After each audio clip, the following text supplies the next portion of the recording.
এরপরে পাকোড়া আসছে, তোমরা পাকোড়া খেয়ে যাও। হ্যাঁ, আপনার তো এখানে বসে থাকতে ভালো লাগবে না, কারণ এখানে আমি আছি না। বেশ, আমি না হয় চলে যাচ্ছি।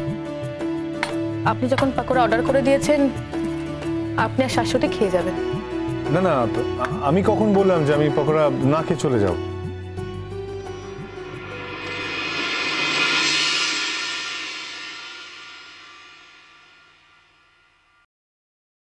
অনেক অপমান করেছেন আপনি আমাকে, অনেক কষ্ট দিয়েছেন।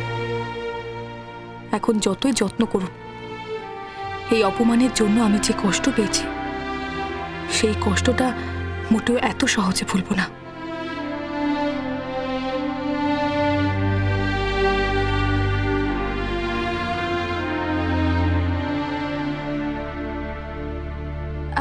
স্যার, আমার কিন্তু একটা গিফট পাওনা আছে।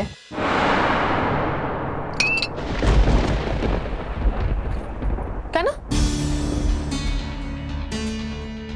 কিসের জন্য? সে আছে, তোকে সব বলবো নাকি?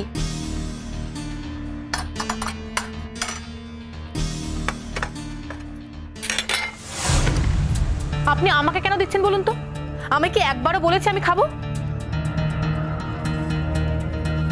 মানে? যান, গিফটগুলো কেনার ব্যবস্থা করুন।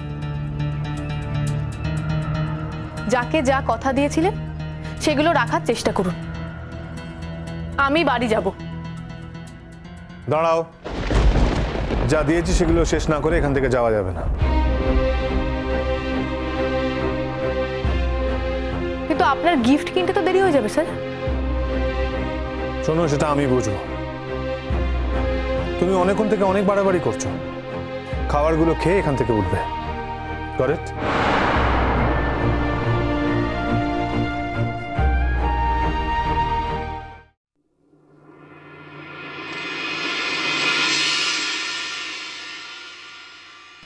বোকা মেয়ে, স্যার তোকে সরি বলতে চেয়েছিলেন, আর স্যার ডাকলে তুই তো আসতিস না, তাই স্যার আমায় বলেছিলেন তোকে ডাকতে।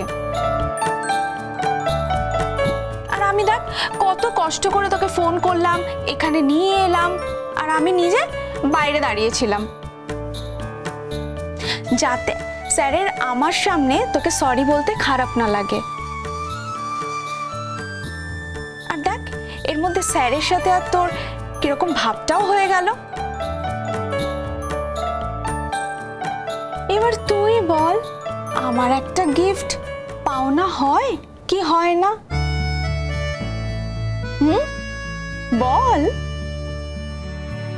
জানি না।